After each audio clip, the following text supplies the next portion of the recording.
یک دو سه بره. بریم. مهدی حالت چطوره؟ خوب. تو هم که تو از تورنتو سر در آوردی. من دیگه دونه دونه همه بچه جام مثل که من خوبه، چون همه دارن یه دور اینجا میان. من میتونم برسم همه بچه‌ها رو ببینم. یعنی مگه تهران بودم انقدر با بچه‌ها صحبت نمی‌کردم که الان تو تورنتو هم دارم با بچه‌ها صحبت می‌کنم. اینجا چیکار می‌کنی؟ دیگه همه از تورنتو یه سری بود بزنن ببینن چه خبره اینجا. اومدی بمونی؟ والا فعلا که شریکم ارشاد اومده اینجا، یه جورایی مجبورمون کرده بیایم از اینجا شروع کنیم دوباره کارایی رو. با مرشد صحبت کردم اینجا و راجع به الوپک و اینا خیلی صحبت کردیم و اینا. من میدونم که اینجا یه سری چیز میزم شروع کردین و اینا، یه سری کارا هم داری میکنی و اینا، ولی کلا خبری که من ازتون شنیده بودم، یعنی یه شایعه هایی که مثلا میشنوی مثلا میگن و اینا، میگن فاوندرای الوپک رفتن و دیگه الان اینجا نیستن و نمیدونم همه دونه دونه اصلا کلا که همه دارن میرن، یعنی فقط هم مختص شماها نیست و اینا. ولی چی شد؟ واقعا رفتین؟ یعنی ایران نیستین؟ آخه تو این دنیای زوم و اسکایپ و به هر حال همه ابزارهایی که دیگه همه دارن استفاده میکنن، اصلا همه چی عوض شده. بنابراین یه جورایی هدفمون این بود که به هر حال بعد از 4 خورده سال تمام انرژی و وقتمون رو گذاشتیم رو الوپک دیگه. تا جایی که میتونستیم الوپک رو بزرگ کردیم و رسوندیمش به جایی که میتونه خودش دیگه به هر حال زنده میمونه. مثل بچه است که بزرگ میکنی هر جا ولش کنی بدونی دیگه از پس همه چی برمیاد. میدونستیم که حالش دیگه رسیده جایی که میتونه زنده حداقل بمونه.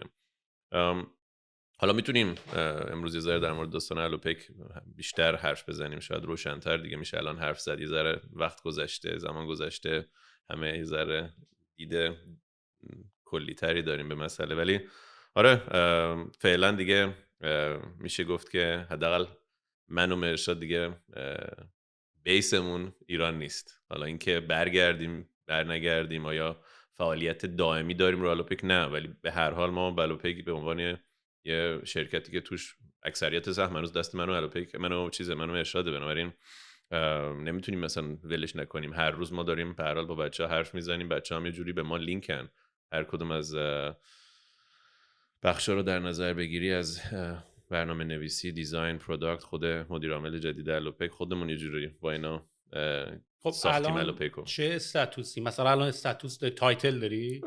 به عنوان آره عضو هیئت مدیره هستیم، هم منم هم مرشاد. بعد خب هم سرمایه گذار که هیچی. حالا از اونورم تا جایی که میتونیم حالت منتور واقعی داریم. یعنی ما منتورشیپ دائم، یعنی بچه‌ها شاید یه روزم نگذره که من با یکی از بچه‌ها حرف نزنم. مرشادم همینطور. یعنی حالا چه تو اسلک باشه، چه میگم زومی باشه، چه واتساپ، اصولا که همه با واتساپ و اینجور چیزا در تماسیم. یعنی واقعا اینجوری نیست دیگه الوپک رو گذاشتیم کنار به عنوان یه شرکتی که دیگه ازش دور شدیم و نمیخوایم بهش فکر کنیم. چه جوری ببین اصلا حالا اینی که داری میگی تو واتساپ و نمیدونم تلگرام و اینا بود ایران، من الان هر چی دارم فکر میکنم اصلا برمیگردم به قدیم. حالا طول و وسیله است، ولی اصلا نمیتونم الان باور کنم چجوری تمام کامیونیکیشن ها تو تلگرام داشت انجام میشد و همه چی تو گوگل داکس. و یعنی اصلا الان که فکر میکنم اسلک نبود، حتی شما فکر کنم یه سافر دیگه داره استفاده میکنین، آرموس بود چی بود؟ ماترموست. آره ماترموست که اوپن سورس و اینا تو ایران میشه استفاده کرد. چون فکر کنم اسلک هم از ایران اگه لاگین بکنن یه گیرای اساسی اینطوری میدن. حالا اینا بماند، ولی اینجا به اصطلاح فور گود اینجایی یا چی؟ یعنی مثلا فکر می‌کردی یعنی به خاطر شرایطی که تو کشور اتفاق افتاد و کلا حالا این داستانی بود اتفاق افتاد؟ مثلا من داستان خودم اینطوریه که من وقتی برگشتم ایران، من اصلا مجبور بودم بیشتر از 3 سال و نیم نمیتونستم بمونم. یعنی باید واقعا یا تصمیم میگرفتم که برگردم یا دیگه بمونم. یعنی یه مقداری آپشنم از قبلش مشخص بود که میدونستم من یه بازه زمانی 4 ساله بیشتر نمیرم ایران بمونم. شما چرا؟ یعنی ممکن بود بمونی یا نه اتفاقی افتاد که تصمیم گرفتیم بزنیم بیرون؟ ببین دو تا بحث متفاوته اینجا، خیلی شفاف بخوایم در موردش حرف بزنیم. یکی پتانسیل بیزنسی ایرانه و اون برگشت سرمایه، ولی برگشت سرمایه نه از نظر پولی، از نظر زمانی. یعنی هر ساعتی که به هر حال ما تو سنی هستیم که واقعا هر ساعت میتونه ازش خیلی چیزا در بیاد، به خصوص میگم با ابزارهایی که دیگه الان وجود داره، با تجربه‌ای که دیگه ما داشتیم، یعنی همه ماها، من و مرشاد خصوصا. بنابراین اینو من هر لحظه هی میسنجم، میگم اوکی اینجا بیشتر دارم به نسبت وقتی و انرژی که میذارم برگشت واقعی میبینم از این کاری که داریم میکنیم یا نه. بعد خب به هر حال یه معادله است دیگه، واقعا یه جای دیگه انقدر این به هم میخوره که میگه آدم این همه من دارم تلاش میکنم ولی برگشتش نه فقط هیچی نیستش، از اون ور دردسر داره برام ایجاد میکنه بودن تو این شهر، تو این کشور. که خب این منو میرسونه به بحث دوم، حالا بهش میایم. الوپیکو میگم ما زمانی که هم من هم مرشاد، البته مرشاد که قبل از من برگشته بود ایران، ولی من موقعی که اومدم درست زمان برجام بود و اینا، خب قشنگ همه چی فیت بود، همه چی داشت اونجوری که لازم بود کار میکرد. یعنی همون بک‌گراند سرمایه‌گذاری و فایننسی که داشتم خیلی برای ما موثر بود، همون برای تجربه‌ای که قبلا تو لندن داشتم تو ایجاد کردن 2-3 تا شرکت، حالا اشتباهات مختلف که ایجاد کرده بودم. بعد اون جو کلی و مچ من و مرشاد اصلا این چیز پرفکت شده بود. یعنی اون تیمو داشت، تکو میبرد جلو، به هر حال سری از کارهای مارکتینگی رو منم از این ور خب اپریشن و بخش مالی و اینا، یعنی واقعا شاید ماکسیمم پتانسیلمون اونجا داشتیم ما نشون پرتی میدادیم. نداشتین شما، من هیچی، صفر. یعنی واقعا اگه آدم بخواد، خب هیچ وقت نمیشه آدم به اون پتانسیل ماکسیممش برسه، یعنی چیز میگن یه حالت تانژانت داره دیگه، میرسی هیچ وقت به اون پرفکت. ولی واقعا فکر کنم 99.9 ما یه موقعی با مرشاد اولا داشتیم میرسیم، یعنی اونجوری هر ساعت احساس میکردیم داریم جلو میریم. یعنی هر یه عدد اینپوت واقعا 99 برمیگردون برامون. بنابراین خب اون خودش شاید یه حس عجیبی بود، شاید خیلی اصلا اون حسو نکردن هیچ وقت، ولی ما اونو دیدیم. بعد اصلا خب به هر حال یواش یواش اتفاقاتی که افتاد از نظر هم سیاسی، به هر حال همون وضع و اوضاع با انتخابات امریکا و اینا، خب یه ذره میگم معادله از اولش پرفکت نبود ما، ولی تونستیم اونو خوبی ازش استفاده کنیم. ولی اصلا کلا وضعیت عوض شد تو کشور که خب هممون برخوردار بودیم دیگه از اون اتفاقاتی که داشت میافتاد. حالا کیس الوپیکو من یه سری جاها کم و بیش در موردش حرف زدم. متاسفانه واقعا هر چقدر بگم متاسفانه بس نیست، ولی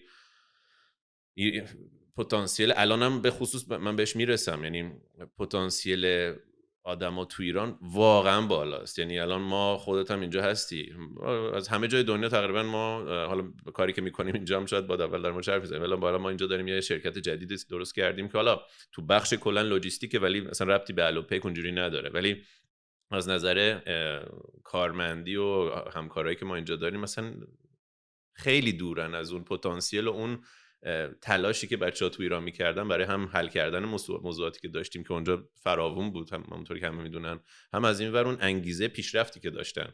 یعنی این اصلا تا حالا من پیدا نکردم. بنابراین اونو آدم میبینه. بعد خب پتانسیل بازارم که همه دیگه در موردش کاملا شنیدن و میدونن چقدر خود ایران پتانسیل ایجاد کردن شرکت‌های خوب داره. و از اون ور آدم محیط سرمایه‌گذاری رو میبینه، آدمایی که اون موقع دنبال کمک کردن حداقل از نظر سرمایه‌گذاری به استارتاپ‌ها بودن، کلا اون اکوسیستمی که ایجاد شده بود، آدمایی که توش فعال بودن، نیتشون، و به هر حال یواش یواش اول شاید نمیشد درست اینو حس کرد، برای اینکه خیلی از خارجی‌ها داشتن وارد بازار میشدن، یه جوری این داشت رقیق میشد، آدم حس نمی‌کرد اولا چه افتضاحیه این اکوسیستم. ولی به مرور زمان خب درا بسته شد، دوباره تحریما برگشتن دیگه، ما شدیم و این یه گروه آدمایی که تو ایران احساس کردن دیگه موقعشه که بیایم این استارتاپ‌ها رو یه جوری حالا به قول انگلیسی‌ها سکویز کنیم. بهترین موقع است که بلک میلشون کنیم، یعنی سوء استفاده کنیم از ضعف یا کمبود سرمایه که بتونیم با والویشن‌های پایین، با بندای خیلی عجیب توی اساسنامه و توی توافق‌های سهامداری که می‌خواستن اون موقع امضا کنن با ما، بیایم اونجوری وارد صحنه بشیم. که ما هم متاسفانه یه جورایی از اونجا مسئله‌مون شروع شد که برای یه سری آدمای وارد شرکتمون شدن. حالا اشتباه آخر خودمون کردیم، یعنی ما قبول کردیم، ما امضا کردیم، ولی خب با توجه به موقعیتی که داشتیم، به گزینه‌هایی که بود، چاره زیادی نبود. سراغارو که نمیگی. نه آره و نه، یعنی نمیتونم واقعا بگم اونا. سوالم اینه آپشنای دیگه مگه بود؟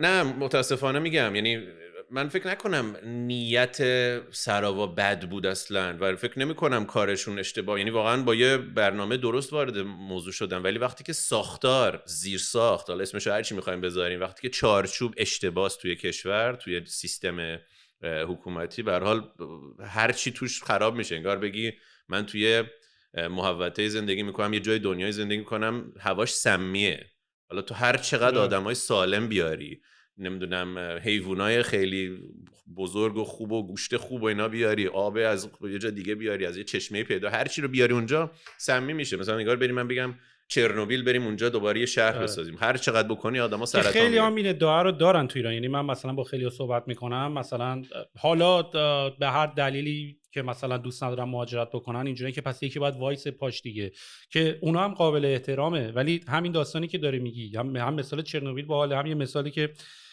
مثل که قراره بری اسکی یاد بگیری بعد ببرن تو سخت ترین کوهستان، بعد مثلا بگم برو اینجا یاد بگیر. خب یه میدونی یه مقدار غیر منطقی هم میشه. حالا باز من به نظرم مثال اسکیه یه سری آدما خب یه ظرفیتایی دارن و به هر حال بشر یا موجود عجیبیه، به هر حال به همه چی خودشو تطبیق میده. اون باز میگه یه ذره میره میفته، اگه پاش نشکست دومین بار باز یه ذره دورتر میشه، سومین بار دیگه رد کنه بره. ولی وقتی که هیچ کاری نمیشه کرد، من به هر حال برم توی جایی که اورانیوم ریختن زمین یا یه مسئله مثل چرنوبیلی باشه یا یه سیاره دیگه بریم، به هر حال نمیتونی. یعنی محیط کلا همه چی میپوسه تو اون وضعیت. بنابراین اونجا ما هم انقدر تلاش کردیم به حالا سعی کردیم موندیم، ولی به هر حال میگم وارد جزئیاتش اصلا لازم نیست. اتفاقا ولی من یه اگزرسایزی میخوام انجام بدم، چون مسلما خیلی صحبت این شده که ایران به هر حال همه دیگه میدونن، ما هم تو پادکست 100 بار گفتیم که ایران به هم خورد بعد از این داستانه مثلا برجام و اینا، شرایط کشور خود مدیر اصلا میدونیم دیگه ایران چه هفته کلا. ولی به نظرت میشه خیلی، حالا به قول تو دیتیلش هم نمیخوام برم، ولی خیلی سطحی مثلا میتونیم بگیم که کجای کار ایراد داشت؟ آیا مثلا اگه برگردیم عقب میشه این اشتباه رو نکرد؟ آیا مثلا مشکل زیرساخت بود؟ آیا مشکل دولتی بود؟ مثلا من خودم اگه بخوام شخصا مثلا، چون معمولا یه داستانی هم که هست که میگن 90% استارتاپ ها معمولا اول از تو میترکن تا اینکه حالا بخواد مشکل خارجی بخواد روشون تاثیر بذاره. حالا ما فکر کنم کمتر توی کمپانی 3-4-5 ساله مشکل داخلی بخواد زده باشه بیرون، ما مشکل خارجی زودتر رومون تاثیر گذاشته مشکل داخلی. میتونی مثلا فکر میکنی چیا بود دسته‌بندی اگه بخوای بکنی خیلی سریع بخوای بگی آقا اولیش این بود، دومیش این بود، سومیش این بود؟ آره حتما مشخصه، سیستم اجازه نمیده، سیستم حکومتی. ولی مثلا تو کیس ریحون حالا شاید بگی اسکیلش اونقدر نشد، ولی مثلا من فکر نمی کنم مثلا کسی به ما کاری داشت. آخه اون نیست مسئله، یه جور دیگه باید به موضوع آدم نگاه کنه. آدم وقتی که احساس امنیت نمیکنه، وقتی که فکر میکنی که به هر دلیلی هر آدمی توی کشور میتونه بهش تهمت زده بشه به هر دلیلی، حالا چه واقعی چه غیر واقعی، چه آدمی که اصلا کار خلاف کرده چه نکرده، وقتی که حاکمیت قانون وجود نداره توی کشور، حالا من نمیگم مثلا این بحث فقط برای ایران ها، روسیه هم همین موضوع داره، عربستان هم همین موضوع رو داره، چین همین موضوع داره، و میشه تو برگردی بهم بگی خب اونجا که دارن یونیکورن، اونجا که آدما میرن موفق میشن فلان میشن. ولی من به نظرم چین هم انگولک کردن دقیقاً. تو الان خیلی مثال خوبی شده چین که همه میگفتن خب بیا اینا که دیکتاتوری ان، چه میدونم سیستم کمونیستی فاشیستی دارن، خب چرا پس 100 تا یونیکورن بفرما الان از علی باباش بگیر تا تمام شرکت‌های جک ما غیب شد اصلا بهش گفتن حرف نه فقط نزن، اصلا بخشین گم شو برو یه جا قایم شو. الان معلوم نزدیم رفتی یا نرفتن کجا غیب شد. برحال به اون موضوع به نظرم خیلی میتونیم روش بیشتر حرف بزنیم، ولی اصل مطلب چارچوب قانونی یک کشوره. وقتی که هیچ چی توی کشور مشخص نیست، البته میگم ببخشید خودمو هی چالش میکنم برای اینکه در مورد این موضوع من شاید هزاران ساعت فکر کردم. خب همه از پدرم بگیر تا دوستام همه گفتم خب میری اونجا قانونی وجود نداره درگیر میشی. تو که تو فرانسه بزرگ شدی انگلیس کار کردی، چرا میری جایی که قانون حاکمیت قانون وجود نداره؟ حالا باز اینم خودش دلایل داره، بخشش به هر حال عاطفیه، اون حسی که نسبت به ایران. راجع به کیس اسپسیفیکی برای الوپک اتفاق افتاد یا کلی داری حرف میزنی؟ نه اسپسیفیک، حالا من میرسم بهش. حالا میگم لازم نیست بخوایم حرف بزنیم که 10 ساعت هر صحبته، ولی مشخصا من مشخصا میگم این داستان الوپک، ولی قبل از اینکه بهش برسیم میخوام اون سیکونس و اون سلسله مراتب رو بریم. ولی میگم یه جورایی رسیدم به همون حرفی که همه به من زدن، ولی خب چرا اون موقع گفتم حالا let's try یا بریم ببینیم چی میشه. خب آدم به هر حال سعی میکنه بخش مثبت موضوع رو نگاه کنه. زمانی که من برگشتم، ببخشید اینا رو میگم به عنوان مقدمه است، یعنی زمانی که من برگشتم خب یه امیدی داشت به وجود میومد دیگه، اون مشخص بود. همه یعنی احساس کردیم شاید، حالا شایده بعضیا تو ذهنشون این شایده 1% بود، بعضیا 0.1% بود، بعضیا 90% بود. شاید این سیستم بتونه خودش رو اصلاح کنه. خب ولی ببین مگه از موقعی که به دنیا اومدیم تا الان اینطوری نبوده وضع کشورمون؟ یعنی من گفتم یه بره زمانی، یه موضوع خاص، یه اتفاق دنیایی جهانی بود، همه در موردش. من تا حالا نشده با یه کسی صحبت کنم در مورد این موضوع برجامو نشنیده باشه. همه دنیا، هر آدمی من میشناختم، از سابقه کاریم تو دویچه بانک، مری لینچ، لند، همه به من زنگ زدن، همه به من پیام دادن، آدمایی که سالیان سال اصلا با من تماس نگرفت. گفتم آقا جان میری تو اصلا این که تو کل زندگی در مورد اون به ما حرف زدی، نشده یه روز من تریدینگ فلور نباشم نگم ایران اون. بگم تو که کل زندگی به ما گفتی اینه اون اینه، پا میشی بری اونجا کاری کنی؟ ما که هستیم، اگه هستیم ما بهت پول میدیم. بنابراین منظورم یه موضوع جهانی بود. خب همه هم به هر حال نهایتا به نظرم هر کسی تو دنیا پوزیتیوه، آخرش مثبت میبینه همه چی رو، یا سعی میکنه بشر آدم چیزا رو مثبت ببینه، یعنی این خصلت آدمه. بنابراین هممون بعد از این همه سال به قول تو بدبختی، جنگ، انقلاب، کشتار، فشار، برای تحریم، هر چی که بگی دیگه، یعنی چی که نبود، ولی باز هم همه گفتیم شاید 1%، 5%، همونی که گفتم، این شاید همون فرصت تاریخی باشه که دیگه عوض شه همه چی. آفرین. خیلیا به هر حال اون موقع داشتیم باهاشون حرف می‌زدی، خیلیا که اهل تاریخن و به هر حال تاریخ سیاسی به خصوص، گفتن شاید این لحظه‌ای که داره این موضوع پیش میاد ایران، شاید مثل چین بشیم ما. خیلی اون موقع میگفتن. اتفاقا خیلی این بحث جالبی رو میگم، باز خودش یه چندین پادکست اصلا ما راستشو بخوای خود ما اون موقعی که برگشتیم، منم کانادا بودم دیگه، تو هم فکر کنم اون بازی زمانی فراز، یعنی من فکر کنم هممون با یه ویو، با یه حالت دعوتی اومدیم به ایران. یعنی انقدر من دیدم مجله اکونومیست راجع به اون والویشن دیجیکالا داشت صحبت می‌کرد، می‌دیدم تو تکرانچ زده بود که the next untapped market مثلا تو میدل ایست ایرانه. میدونی یه کالینگی انگار بود که آقا پاشین بیاین ایران، حتی اینوستورهای خارجیش هم دارن به ایران فکر میکنن. من میگم برعکس، من که اصلا برنامه داشتم پاشم برم سان فرانسیسکو زندگی کنم، وسط این داستانا یه دفعه دیدم مثلا همه دارن میگن آقا برو اونور، چرا رفتی سان فرانسیسکو؟ اشتباه رفتی، اونوره بود. ما فکر کردیم لاتاری برنده شدیم به خاطر اینکه ایرانی بودیم. دیگه گفتیم حالا چه عجب یه بار ما یه مزیت رقابتی واقعی داریم. خب بعدم میگم تجربه چین بود، آدمایی که برگشته بودن چین و خیلی کشورهای در حالت توسعه که آدمای یعنی اهالی اون کشور تونسته بودن خیلی بهره برداری کنن از رشد و یا به هر حال از شیفت یا تغییر الگو که اتفاق میافتاد دیگه، چه از نظر اقتصادی چه از نظر سیاسی، مثل باز شدن اقتصاد چین بعد از سال 80 دنیا و خب چی شد؟ خب نشد. چرا؟ چون که نمیگم شاید یه سری آدما مثل ماها، مثل من و تو، خیلی آدما، صدها هزار آدم سعی کردن برگردن این کاری بکنن. حالا بگذاریم که 99.999% اومده بودن فقط یه پولی بزنن و برن. خیلی کم مثل من و شماها اومدیم که بشینیم اونجا کار کنیم، تلاش کنیم، انرژی بذاریم، زندگیمون رو یعنی در چیز گذاشتیم. یه دهه تقریبا، یه دهه مهمترین دهه زندگی. آره دیگه، من آدم ایران 32 سالمون، یعنی داشتم حرف اینو اول صحبتمون می‌زدم، یعنی هر لحظه تو این سن برگشت، یعنی ارزش شاید یه ساعت ارزش یه سال یا آدمی که 60 ساله میشه است، میدونی، یعنی خیلی مهمه انسان. یعنی ما اون سرمایه رو گذاشتیم، ولی میگم حالا من به نظرم اینه که گول خوردیم، هممون گول خوردیم. یعنی برنامه یه چیز دیگه بود، اصلا برنامه یه چیز دیگه بود.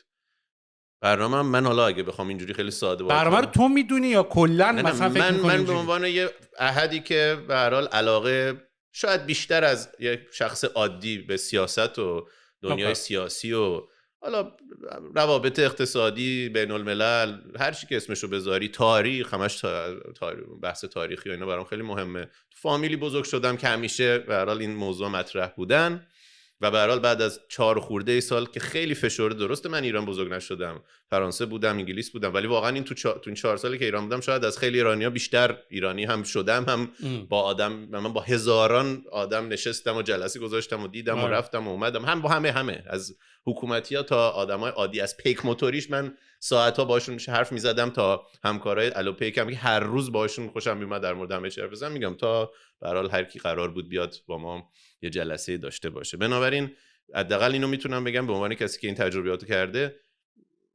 انگلیسی I know what I'm talking about a little bit. بنابراین حس من نتیجه گیری، یعنی خط بکشیم بگیم که پس چیه دیده تو؟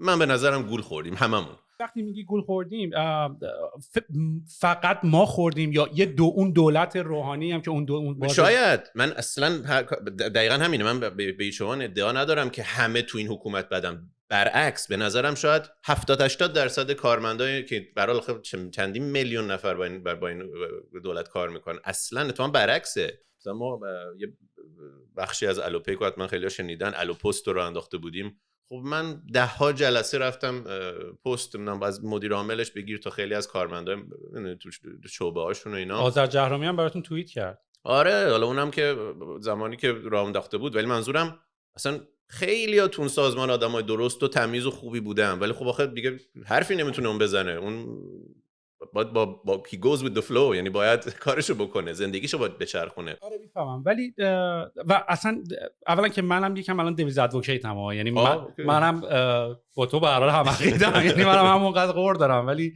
for the sake of conversation اگه بخوام مثلا به این قضیه اینجوری نگاه بکنیم، اولا خب ما که کار عجیب حالا یا یه دوره یه سری اتفاقاتی افتاد که اصلا من اصلا شاید تو اطلاعات در من بیشتر باشه راجع به این که اصلا چرا با استارتاپ‌ها لج افتادن، بحث دیتا و فروش دیتا و اینا شد. حالا من نمیدونم اینا بود یا نه، ولی کلا همیشه یه توییت معروفی هم هست که میگن کل اینوستمنتی که تو دنیای استارتاپی اکوسیستم ایران افتاد اندازه 2 تا برج تو فرشته نیست. و کلا این همه بیکاری و اینا، یارو دیجیکالا اومده 1000 تا آدمو به هر کدوم از شرکت‌های ماها مثلا 100 نفر آدم و 100 نفر از جوونا رو ایمپلوی کرده. این چه اشکالی داشته که حالا بخوان تو اینم سیخ بکنن؟ یعنی این که دیگه خیلی مشکل خاصی نیست. یعنی آیا اسکیل در همین حد بوده یا نه یه چیز گنده تری بوده فکر میکنی که ما خبر نداشتیم؟ مگه ما چیکار داشتیم میکردیم که مثلا مواد مخدر کشور که دست اون نبوده که؟ ببین یه کانسپتی هست رشد تصاعدی، یعنی exponential growth.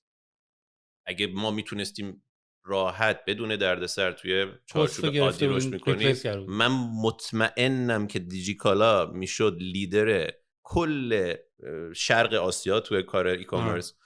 حالا نمیخوام نه میشد تعریف کنم همون قدم. من فکر می‌کردم ریحون از سیملس و من مطمئنم که الوپک الان یک شرکتی هستش، دوستان برن ببینن، گتیر. دقیقاً همون موقع که الوپک راه افتاده بود تو ترکیه راه افتاد. آره کل دنیا رو گرفته با این لاست مایل دلیوریش. منم با سی او ام اکسپتی اصلا میک کردم تو ترکیه و فکر کردم خیلی از ترکیه گنده‌تر میشه. نه اتفاقا ما خیلی خطرناک بودیم، نه خطرناک از نظر سیاسی، ولی از نظر اینکه منابع اقتصادی و مالی کشور رو میکشیدیم به طرف خودمون. این که خیلی خوبه، ولی من فقط میگم مثل یه بچه است، باز ببخشید با این مثالای خنده دارم، ولی مثل یه بچه کوچیکیه که میدونی پتانسیل چه میدونم شرکت در المپیکو داره، حالا تو هر رشته‌ای.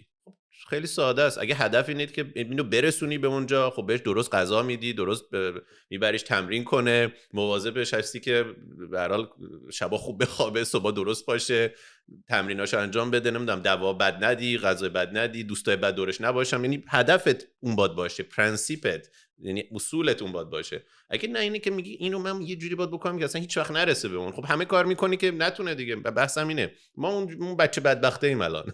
سوال آنست ازت بپرسم، یعنی شاید یه دقیقه باید بهش 20 سال یه دقیقه هم نه، شاید 10 سال بهش فکر کنی. مسلما این بحثا رو همه دارن، یعنی احتمالاً ما که دنیا استارتاپش بودیم داشتیم، اونی که کفاش هم بوده داشته. فکر نمی‌کنی به خاطر اتفاقاتی که تو ایران افتاد و پتانسیلی که دیدیم میشه آزاد شد نشد، داریم داون در رابیت هول میریم؟ ولی داون در رابیت هول هست به خاطر اینکه باید ریشه یابی بشه دیگه. ولی فکر میکنی خیلی خیلی مستقیم، چون این اتفاقا بوده تو این 40-50 سال اخیر بوده، آیا فکر میکنی که این اتفاقات الان که باعث شد ما پتانسیلمون آنطور که باید شاید آزاد نشد؟ چون ببین مهدی، حالا شاید خیلی ها ندونن، شاید مثلا همه فکر میکنن که سهیل علوی و مهدی و نمیدونم اینا زدن بیرون و بعد شروع کردن هم اینجا دوباره استارتاپشون راه انداختن و دوباره گل و بلبل و اینا. دپرشنایی که من شخصا گرفتم 4-5 سال از عمری که تلف شد، هنوز که هنوزه خودمو میخورم بابت اتفاقاتی که افتاد، بابت چانسایی که از دست دادم، بابت حتی تصمیمایی که باید میگرفتم و نگرفتم. خیلی سخته. تا همین الانش هم راستشو بخوای حتی الان که باهات صحبت میکنم زخمه دوباره جون میگیره، یه جورایی دوباره میاد بالا. ولی فکر میکنی مسلماً که 80% تقصیر اوناست، ولی اگر بخوام 80% رو فاکتور بگیری، چقدر فکر میکنی که تقصیر خودمون بوده و یا نبوده و الان دنبال چیز میگردیم؟ خب به نظرم اینجوری درست نیست زیاد این تفسیرت، یعنی که بگی 80-20. به نظرم لایه‌ایه، یعنی یه لایش یعنی ستونا خرابن، یعنی نمیتونم بگم 20% ساختمان. میخوام ببینم کجای این قضیه رو الوپک افکت کرد. نه 100%. میرسی پس مقدمش این خیلی مهم بود مقدمه. به هر حال این زیرساخت که اینجوری، یعنی من به هر حال یه جا با سیستم مواجه میشدم که شدم. به هر حال اسم نمیشه برد، ولی یه سری آدمایی که وارد الوپک شدن هدفشون اصلا پیشرفت و بهبود الوپک نبود. حالا چرا من هنوزم به خدا نمیدونم چرا، یعنی منم این جوابو نتونستم. آدمایی که وارد الوپک شدن سرمایه‌گذار، یعنی سرمایه‌گذار اومد، خب به هر حال فوقش سرمایه‌گذار میگه بابا اصلا من کاری ندارم، زنگ نزن به من، موفق شدی، بدبخت شد شرکت، پولم از رفت. خب این نیست، این تمام تلاش یه بخشی، سراوا هم نیست این بخشه، یه بخشی از سرمایه‌گذارامون این بود که این الوپک و این نایبی رو مشخصا یه جوری باید هم انقدر اسمشو خراب کنیم تو ایران، یک دو الوپک رو یه جوری کار باید بکنیم نتونه موفق بشه. حالا چرا من نمیدونم، من هنوزم نفهمیدم، ولی به هر حال یواش یواش تحقیقاتش آدم میکنه، میفهمه طرف به کی وصله، به کجا وصله، کجا هستش، کجا نیستش، چیکاره بوده چیکاره نبوده.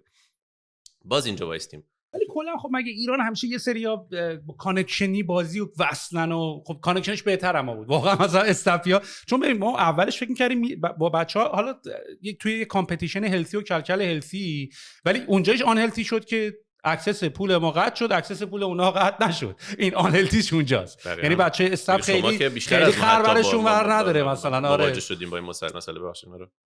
آره و این اونجاش اونجاش یکم نامردیه، ولی isn't it part of a game too؟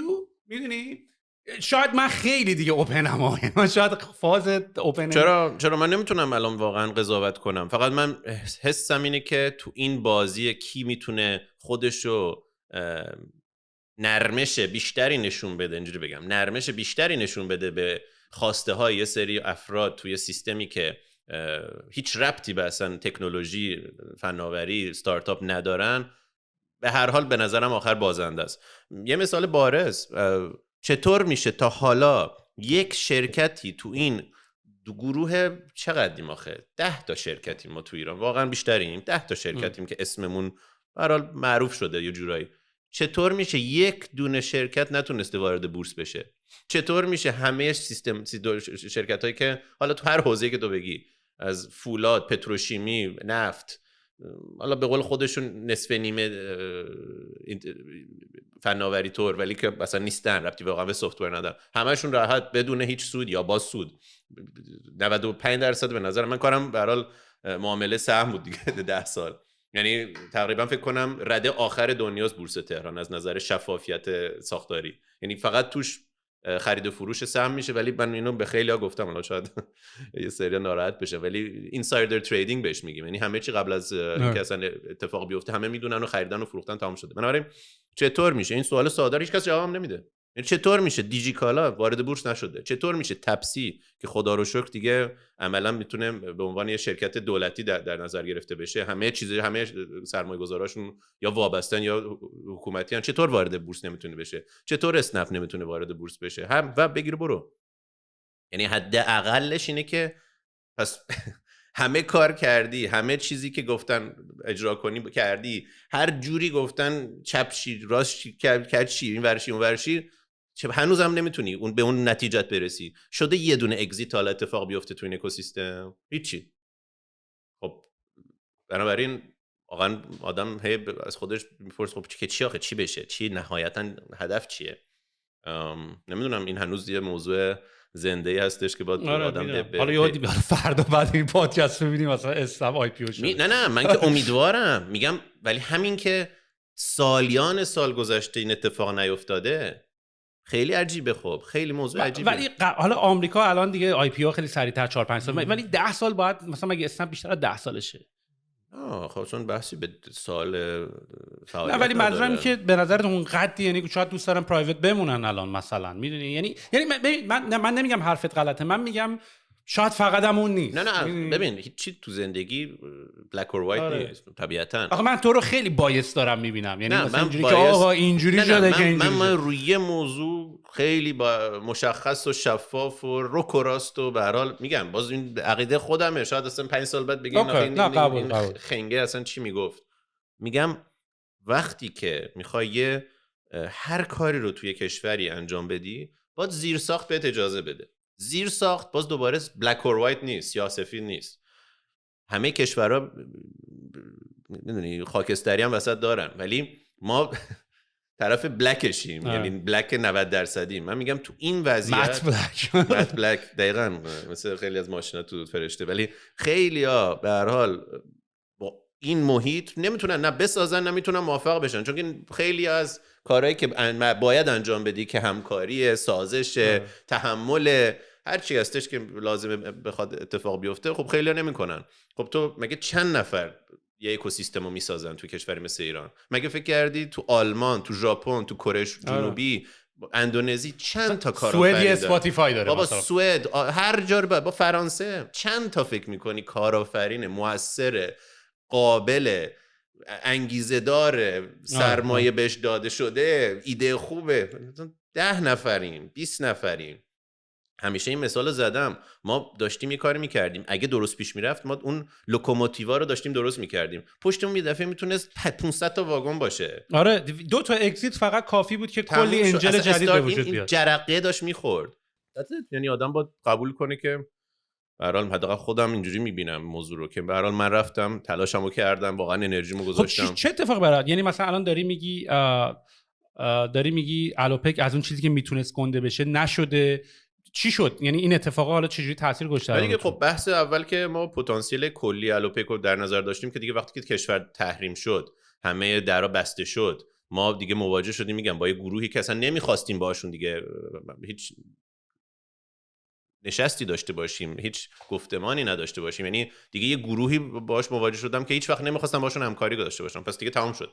یعنی من مثلا گفتم یه سری سرمایه‌گذار وارد صحنه شدن، وارد الوپک شدن که اصلا دیگه پشیمون شدیم به کنار. بعد از اون دوباره خب این شرکت حالت استارتاپی داشت دیگه، ما خودمون رو تقریبا کشتیم 2 سال تا اینو به سود رسوندیم. یعنی انقدر به قول تو آدم متاسفانه تعدیل کردیم، برنامه‌مون رو از بین بردیم، برنامه‌ها رو باطل کردیم. خیلی ما برنامه داشتیم، همه رو گذاشتیم کنار. همین صحبتایی که ما با ریحون داشتیم، خیلی الو مارکتمون با گروه یاران دریان، همه برنامه‌ها رو اصلا گفتیم ریختیم دور. گفتیم همین الوپک خودمون رو زنده نگه داریم، والا اون بخش رو نگه دار یه لحظه تمام دیگه، یعنی گیم اووره. یعنی دیگه اون رشدی که ما داشتیم و میتونستیم داشته باشیم که نمیتونیم ادامه بدیم، فاندینگ نیست. پس چیکار کنیم؟ همه دریچه‌ها رو بستیم، رفتیم حالت بحرانی. میگم من از 282 کارمند در عرض یه سال شرکت رو رسوندم به 72 نفر. یه سال، یعنی اصلا دیگه شده بود صحنه جنگ. یعنی کشت و کشتار بود هر روز. اوکی ببخشید شما 30 تا خداحافظ، شما 20 تا خداحافظ، شما 20 تا خداحافظ، شما 10 تا خداحافظ. بعد حالا اینی که داری میگی شاید خیلی جالب باشه که کسایی که دارن گوش میکنن از دید فاوندرها این قضیه رو ببینن، چون دیدی که تو توییتر همیشه از اون زاویه است که این مدیران نمیدونم همینجوری آدما رو میریزن بیرون، انگار مثلا ما پول تو جیب بوده گفتیم بهش، یعنی تصمیم سختی بوده واقعا این تصمیما، چون اونا هم از دید خودشون میبینن. فقط این من و مرشاد، حالا باز دوباره نمیخوام تعریف کنم از خودمون، واقعا اینو میدونن آدما، بچه‌ها میدونن، یعنی تا آخرین قیرونی که تو حسابمون بود ما تزریق کردیم تو شرکت، پول خودمون رو، هر چی داشتیم. یعنی خیلی ساده که حتی بتونیم 3 ماه اضافه حقوق بچه‌ها رو بدیم. یعنی از همه چی ما گذشتیم، ولی دیگه اونم نشد. یعنی اونم نتونستیم یه جوری بالانس کنیم. بنابراین میگم اون تعدیلا و اون بدبختی ها اینا، بعد دیگه خب بحث این شد که حساب خب میگم بیاین نگاه کنین، حساب رسی کنین، فلان کنین، 20 سال کنین، هر کاری میخواین بکنین. خب به نتیجه که نرسیدن، بحث ادامه داشت. یعنی بعد شروع کردن نه شما به هر حال یه جوری باید. چرا مگه مثلا مشکلی با حساب، مثلا پولتون کم شد، حسابتون جایی رفت یا نه همه چی نهایتا درست شد. اصلا الوپک الان به نظرم تمیزترین شرکت ایرانه از نظر حسابرسی. یعنی انقدر همه چیمون ما شفافه که یعنی آره چون مثلا ما هم مثلا سراوا مثلا خیلی رو مثلا حالا تاکید داشت که ما خیلی شفاف باشیم، یعنی ما اصلا 2 دفتره نرفتیم سمتش. اصلا آخه بحث اولیه یه شرکت اولویتی نیستش که شرکتمون باید مثل یه شرکت بورسی باشه، اونم بورس تهران ایران که اصلا خنده داره. خنده داره که میگم آدما رو اونو به عنوان یه معیار، به عنوان الگو استفاده میکنه. یعنی یه تراژی کمدیه. یعنی انگار بگی من آدما اگه میدونن انرون یه شرکتی بود که انقدر تو دفاترش خلافکاری کرده بود که گنده ترین بانکراپسی دنیا بود یه موقع. یعنی انگار اونو بگی من شما مثل انرون باید باشی. اینم اونه. به من کسی میگفتن مسخرهش میکردم تو جلسه، میگم شما فکر کنم حالتون خوب نیست زیاد. بعد بنابراین بحث اینه که اصلا هدف اون نبود. حالا بهونه میشه گرفت از هر چی میگن نه تو مثلا اونجا چیکار کردم. میگم مثلا مثال مسخره، اون موقع که ما نمیتونستیم از الوپک ایران به گوگل پول بدیم، پس یه حسابی داشتیم تو لندن از اونجا میدادیم. میگه نه این حتما به خودت دادی. میگم من چجوری به گوگل دادم؟ زده گوگل به خودم دادم. مثال دارم میزنم. میگم ولی اگه بخوای گیر بدی میتونی. بنابراین اون بحثا هم که داشت ادامه پیدا میکرد واقعیتش خسته شدم. گفتم آخه مگه آدم چقدر زندگی میکنه؟ برحال من تا جایی که تونستم از هر چی که داشتم زدم، اومدم اینو درست کردم، به یه جایی رسوندم. واقعا هم یه برندی ساختیم که آدما دوست دارن، معتبره، به سودم رسیده. دیگه چی بیشتر؟ تنها استپی که به قول یه فاوندر مونده فاندینگ میکنی اینه که اگزییت کنی دیگه. اگزییت هم که نمیشه کرد. ولی ته همه این حرفایی که زدیم آخرش میخوره به فاندینگ نبود دیگه، درسته؟ یعنی توی خود اپریشن که دیگه حالا چخلای چخ نذاشتن. یعنی مثلا من دوره من کاملا باهات هم عقیدم، ولی عین یه کشور جنگ زده مشکلای جنگی داشتیم، حالا و داخلی هم باز داشتیم. میدونی آخه کشور جنگ زده وقتی که انگار تو بگی من اومدم آلمان بعد از جنگ جهانی دوم شرکت بسازم، خب مشکله ولی میشه و همه داریم با هم پایان البته. ولی این نیست آخه. باز من قبول ندارم. یعنی ما جای دیگه از ایران رفتیم که خب یه سری موضوعاتی که باش مواجه نشدیم. ما من آرگومنتم اینه که مشکل خاص الوپک نبوده، مشکل دیجیکالا بوده، مشکل اسنپ بوده، مشکل شرکت کوچیک‌تر بود. زیر ساخته فاسده، خراب، پوسیده است، اسمش هر چی می‌خوای بذار دیگه. اصلا من میگم زیر ساخت به هممون، ولی مسائل تاکتیکی و موردی خودمون رو داشتیم. این حرفایی که داریم میزنیم ادی برای کسی که تو ایران داره گوش میکنه خیلی ناامید کننده است. من واقعیتش هدفم امید دادن نیست دیگه الان، برای اینکه واقعا به نظرم امید دادن به یه آدمی که هیچ امیدی نداره، انگار من به یه ببخشید یعنی به یه کسی که مطمئن از سرطان چند ماه دیگه بمیره دکتر بیاد بهش بگه خب شما راحت باش، برو کارتو کن، به زندگی تو کن اینو. ولی من یه 2 دقیقه 3 دقیقه در مورد این موضوع حتما حرف بزنم. یعنی بیشتر من هدفم اینه که آدما آگاه بشن، آگاه باید بشن و باید بدونن با کی مواجهن، با چی مواجهن و چه انتظاراتی باید داشته باشن. اگه همه، متاسفانه من یکی از حالتایی که خیلی زیاد بین ایرانی‌ها دیدم، بچه‌ای که حالا هم شرکت ما کار میکردن، هم همه دوستانی که من تو کشور دیدم، حالا از هم پولدارش هم قشر متوسط و هر آدمای حتی پیک موتوریامون، همه حد اقلی شدن. یعنی با حد اقل راضیان. حد اقل امسالشون هم از حد اقل سال پیششون کمتره، که از سال قبلش کمتره، که از سال قبلش کمتره و همینطور بگیر و برو. خب اولین اصل زندگی به نظرم امیده. دقیقا همین بحثی که میکنیم. ولی چطوری آدم میشه امید داشت به یه چیزی وقتی که هر سال خودتو باید تنظیم کنی نسبت به سال قبل به طرف پایینتر، کمتر، کوچیکتر، محدودتر؟ درست؟ این حرفتون میتونم اینطوری تایید بکنم که منی که الان اومدم اینجا دوباره استارتاپ زدم و یه المنت مقایسه الان دارم و امکاناتی که اینجا حالا مثلا دولت کمک کرد و شرایطی که حالا کشور بازتر داشت و اینا، واقعا ایران احمقانه است بخوای استارتاپ بزنی. اصلا اونایی که تو ایران دارن استارتاپ میزنن این حرف خیلی سخته، اونایی که نمیتونن خارجش بزنن که ایران میزنن. من اینو خیلی دوست دارم اینجوری بگم و خیلی هم الان با این حرف من مخالفت میکنن ها، ولی دلایل خیلی اونایی که میمونن سختشون انگلیسی حرف بزنن بیان بیرون، برای کشورشون ریشه دووندن، سخته ازش جدا بشن، خانواده دارن، دلیلش ایناست. فاز نگیریم، ما خیلی مثلا فاز مملکت هم گرفتیم، گرچه باز ریسپکت داره اگرم موندن دارن میکنن، ولی به این دلیل هست. این واقعا بدترین حس، واقعا ناامید کننده تره و در شأن ایرانیان نیست. یعنی لیاقت ایرانیان نیست، در شأن انسان اصلا نیست. اصلا انسانشون رو بذار یه طرف، 100% هیچ کس تو دنیا اینجوری نباید زندگی کنه، به خصوص کشوری که انقدر ثروت داره. یعنی واقعا باز برمیگردم، همه آدمای دنیا تقریبا میدونن ایران هم از نظر تاریخی، هم از نظر فرهنگی، هم از نظر منابع هر چی بگی، طبیعی، معدن، گاز، نفت، بیشتر از همه چیز به نظرم این ظرفیت واقعا نیرو انسانیشه. همه اینا به کنار، نیرو انسانی که ما داریم. الان فکر کنم خیلی بیشتر هم به این موضوع داریم پی میبریم که اومدیم دیدیم چقدر بچه ایرانی. من میدونستم، من حسشو میکردم، ولی الان باز برام مشخص‌تر و قابل ملموس‌تر شده. ولی اینه بحث. من خودم از طرف خودم اینو میتونم بگم، یعنی من هنوزم که هنوزه بدونم که میتونیم برگردیم توی کشوری که واقعا این بیس حاکمیت قانون وجود داره، بازم من برمیگردم ایران.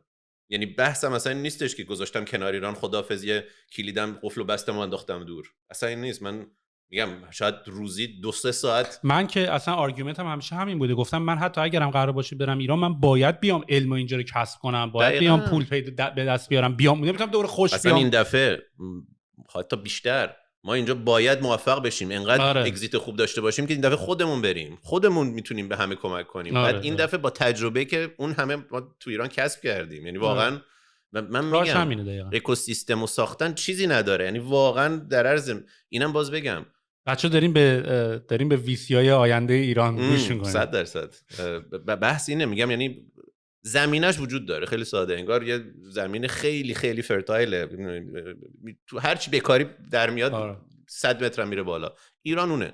حالا تا ابدی نخواهد بود، اینه داستان متاسفانه یه ذره غم انگیز، اینی که دیگه تا حدی آدم و طاقت همه این بدبختی رو خواهم داشت. حالا من دیگه چقدر میشه ادامه پیدا کنیم و اوضاع تا کی میخواد اینجوری باشه؟ من یه مقداری، من چون خودم در جریان بعضی بازی‌ها تو هستم، احساس میکنم همیشه بیرون جوش خیلی سنگین تره تا چیزی که واقعا تو میبینی. آخه بودیم، من اینطوری نیستش که 10 سال پیش رفتم. من هر روز دارم هر روز حرف میزنم با بچه‌ها، هر روز من یعنی فیدبک میگیرم، بحث میکنم. اینطوری نیستش که پاشدم رفتم لس آنجلس سال 80 و دارم از دور مثل خیلی از دوستان حدس میزنم وضعیت چیه اونجا. نه، من دارم خیلی در مورد بحثای کف خیابونی دارم با حرف میزنم. یعنی خیلی پیچیده نیست این صحبتامون، یعنی حس واقعا درونی بچه‌ها رو دارم میگم. حالا اینجا چیکار داریم میکنیم؟ بیا ببریمش توی اینجا ما یه شرکتی راه انداختیم، اسمش رو گذاشتیم فلش باکس دیگه، مثل اون فلش، اون کاراکتر باکس هم که باکسمونه. طبیعتا گفتم اول صحبتمون این داستان فلش همون یاری که عقب میخ گذاشته بود روی صندلی فلش دیگه. آره. بعد خب تو اینکریدیبلز هم بود البته. آره دقیقاً. و توی صحبت خیلی پیچیده نیست. یه سیستمی که ما میخوایم، حالا الوپک اگه اکسپرس دلیوری بود، یعنی ارسال بسته به طور آنی، یعنی پیکاپ و دراپش همونجا اتفاق میفته و زیر 1 ساعت اصولا. اینجا سیم دیه، یعنی ما اینجا از یه سیستم انبار استفاده میکنیم. صبح میریم از ویرهاوزهای مختلف، مغازهای مختلف جمع آوری میکنیم، میاریم اونجا، اپتیمایز میکنیم و اسرا جنسا رو میرسونیم، که اصلا یه بیزنس مدل متفاوته دیگه. اینجا اونطوری نیستش که ما دیسپچ کنیم. ما تو ایران خیلی خیلی زیاد رو بحث الگوریتم دیسپچمون که مچ میکرد درخواست رو به یه سفیر کار کرده بودیم، اپتیمایز کرده بودیم، به هر حال 1000 تا بدبختی به نتیجه خوب رسیده بودیم. اینجا چیز دیگه است. اینجا ما مثلا 100 تا پارسل، 100 تا جعبه میرسه، مرسوله میرسه انبار، اینا رو نسبت به آدرس و سایز و اینا پکیج میکنیم، باندل میکنیم به قول خودمون، بعد اینا رو ارائه میدیم تو اپ درایور به راننده. بعد راننده خودش انگار جاب آفرن، اینا میاد میگه که من اینو قبول میکنم و اینو مثلا 6 ساعت هم اینجوری گرفته میشه. خب بنابراین اینجا ما اصلا دیدیم مسئله یه چیز دیگه است. اولا هزینه راننده ها یا اون دریافتی که در نظر دارن یا انتظار دارن خیلی بیشتر از ایرانه. خب اینجا بهش $20 ساعتی نده، اصلا کار نمیکنه. بنابراین اون سیستم اکسپرس که می‌خواستیم همین الان از اینجا بردار اونجا ببر اصلا کار نمی‌کرد. یعنی که یه جعبه بخواست طرف از این ور شهر بفرسته اون ور شهر، دفعه میشد $40. اینجا موتور هم نداریم. نه دقیقاً. یعنی بحث دوم اینه که اینجا بیشتر با حالت ماشین و یه سری هم با وانتور با ما همکاری میکنن. ولی خب باز اینجا مدل همونه، یعنی اینا شناوره وقتشون، هر وقت دلشون میخواد اپو روشن، کارمند نیستن. پاره وقتی با ما کار میکنن، ولی خب خوبیش اینه که خیلی اینجا با اوبر، لیفت، خود آمازون کار میکنن، نمیدونم این اسکیپ د دیشز و اینا آلردی، یعنی عادت فلیتش کردن، بوده. تمرین کردن، بلد شدن، اصلا مثل چیز با اپ یه جوری خیلی آره. این آرگومنت هم همیشه تو بحث رقابت توی ایران هم بود دیگه، که مثلا ما اون موقع که اتفاقا شما اصلا ترین کردین آره مارکت آماده بود. بله. یعنی دیگه یه جوری اصلا کجای کاری اول رستوران ها رو اینترنت دار بکن که اینا وصلشن به اینترنت. خودت میدونی دیگه، همیشه هم در موردش همیشه حرف زده شده، ولی شاید ایده صفر، یعنی تو معادله که اگزیت میشه خروجیش، اولین موضوع ایده باشه 0.1. حالا ایده فوق العاده مثلا طرف گوگل و مدل بیزنس مدل گوگل یا کوین بیس یا حالا هر چی که از این بیزنس هایی که شده 1 تریلیون 2 تریلیون، به جای اینکه 0.1 باشه اون عدد 1 بود. یعنی اینجوریه بس. بعد میرسی به تایمینگ میتونه باز دوباره 0.1 باشه، میتونه 1 میلیون باشه تایمینگ. بعد 3 میشه پروداکت اکزیکیوشن، پروداکت دلیوری، اونم دوباره میتونه عدده از دوباره 0.1 تا 1 میلیون باشه. این اون دوتا خروجی تو تعیین میکنن. یه سوال ازت دارم، فکر میکنی چون خیلی جالبه دیگه، ببین یه آنترپرنور چقدر فلکسیبیلیتی داره که انقدر سریع کشور عوض کنه، حتی آلردی توی کشور دیگه بیزنس داره، سریع بیاد توی کشور دیگه که برای اولین بار داره اون کشور رو هم تازه میبینه، مارکتش هم آشنا نیست، بتونه سریع ایده جدید رو بره ولیدیت بکنه، فاند بگیره، گو تو مارکت استراتژی بچینه، وارد بازار بشه. یعنی به قولت حالا منم این کاراکتر رو دارم، نه تو خودمون، تقریبا توی این جنس آنترپرنور ما داریم میبینیم. کانادا بودیم رفتیم ایران، زوم یک کاری انداختیم، برگشتیم اومدیم کشور دیگه، زوم دوباره یک کار دیگه رو انداختیم. این کاراکتر رو چجوری می‌بینی؟ یعنی سختی کار برای تو خودی که از فرانسه بزرگ شدی رفتی ایران بیزنس کردی، حالا اومدی کانادا بیزنس دیگه رو انداختی، وسطاش هم لندن. نه فکر کنم دو تا بخش متفاوته دیگه. البته به همه چی تو زندگی میشه به این ربط داد. یعنی یه بخشش ذاتیه، یعنی واقعا من ریسک طلبم، یعنی خوشم میاد لبنانم بریم. آره واقعا من اصلا که کارم تو دویچه بانک با تمام این کشورها بود، همون دلیلش این بود که من میرفتم عربستان، نمیدونم سوریه یا عمان، یمن فلان، یعنی خوشم میاد از ریسک، بنابراین این خیلی کمک میکنه. آره اصلا فکر کنم فرق بزرگش اینه که اتفاقا من خودم کامفتبل که میشم اذیت میشم. دقیقاً. اصلا من به همه، اتفاقا به خانومم هم همین همیشه میگم من لحظه‌ای که احساس میکنم داره همه چی برام کامفتبل راحت میشه، یعنی اصلا حالت استرس وحشتناک به دست میدن، واقعا نمیتونم. یعنی دقیقاً جایی که خیلی‌ها احساس میکنن بهش میخوان، آرزوشونه که به اون راحتی و ثبات و قابل پیش بینی بودن زندگی و همین صحبتایی که دریم سناریو خیلی هست، من تنفر دارم از اون، چون که دیگه پیشرفت نمی‌کنی. یعنی چیزی که انرژی به من میده حداقل چالنجه. یعنی واقعا قبل از اینکه بیام پیشت رفته بودم یه پیچ داشتم، یه اینوستور بود، یعنی واقعا نشسته بودن، میدونی دیگه چجوری، یعنی 4-5 تا نشسته بودن، چپ و راست سوال از این ور اون ور رد میشد. یعنی واقعا شاید خوشحالی واقعی رو من اون موقع حس میکنم. یعنی اونجا یه دفعه شاید انرژی لولم 100 برابر میشه. یعنی چالش آدمو چیز میکنه اینو، ولی خب خیلی‌ها ندارن، مثلا میدونی راحت نیست، میگه من احساس اصلا یه سوالی که برای من پیش اومده، حالا بعضی موقع تو این پادکست دارم فکر میکنم که مثلا حالا این پادکست رو داری انجام میدی، یکی از هدفاش هم آگاه سازی و اشتراک گذاشتن تجربه است.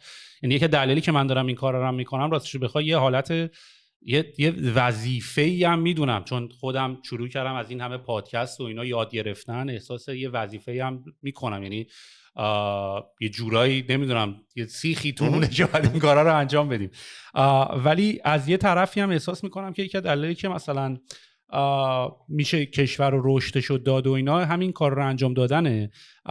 ولی موردی که تو ذهنم هست که الان یادم رفته، دارم یه بند یاوه میگم تا یادم بیاد. تا یادت بیاد بذار یه چیزی اضافه کنم. یکی از موضوع دیگه که من متوجه شدم که البته مشخص بود همیشه بین ایرانیا، واقعا یه مملکت کارآفرین هستیم. یعنی واقعا ایرانیا اینو تو ذاتشون دارن.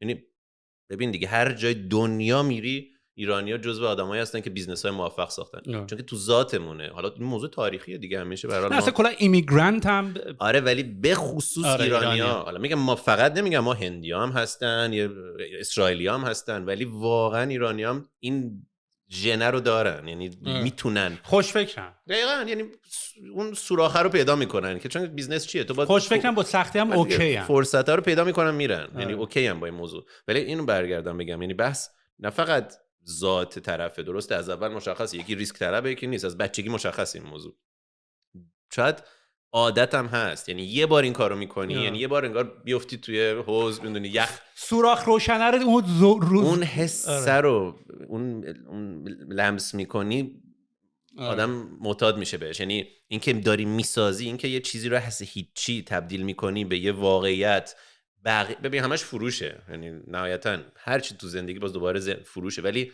این دیگه خالص ترین حالت فروشه، چون که یه چیزی تو ذهنته، اینو باید بفروشی اول به شریکت یا کسی که قرار شریکت، بعد باید بفروشی به سرمایه‌گذارا، بعد باید بفروشی به کارمندا. کلا یه کتابی هم راجبش هست که همه چی سیلزه، یعنی حتی من اگه بخوام به تو بگم بیا این پادکست هم انجام بدیم I gotta sell it to you. Of course میگم، یعنی تو زندگی همه چی سیلز میگم، ولی این دیگه خالص ترین فرمته، چون یه چیزی که خودت داری ایجاد میکنی، بعد به همه هم فروختی، بس قانع میکنی، هر دفعه یکی رو یه جوری قانع میکنی جوینت کنه، باز یه ذره. حالا اصلا یادم اومد همینم میخواستم بگم، گفتم این پادکست رو دارم انجام میدم، ولی خود من اعتقادم به اینه که کم دیدم آدم‌ها عوض شن، یعنی کم انگیزه میتونی بدی یه نفری که توش هست انرژیش کم شده، یکم یادش رفته، میتونی ریمایند کنی انرژی بدی، ولی فکر نکنم بتونی آدم‌ها رو عوض کنی. یعنی مثلا منم پادکست ها بوده رفتم گوش دادم، اینجوری نبوده که مثلا من توی دنیای دیگه بودم این پادکست رو گوش دادم گفتم من میرم این کارو میشم. فکر میکنی واقعا تو دی ان ای و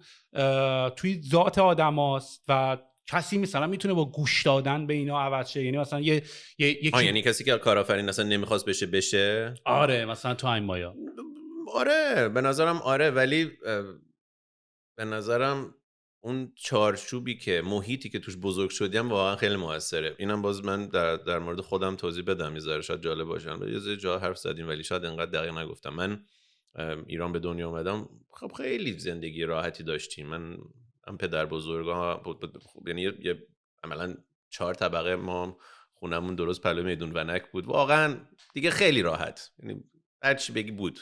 بچه ونکی؟ آره مهدی ونکی بود اصلا نیک نیمم.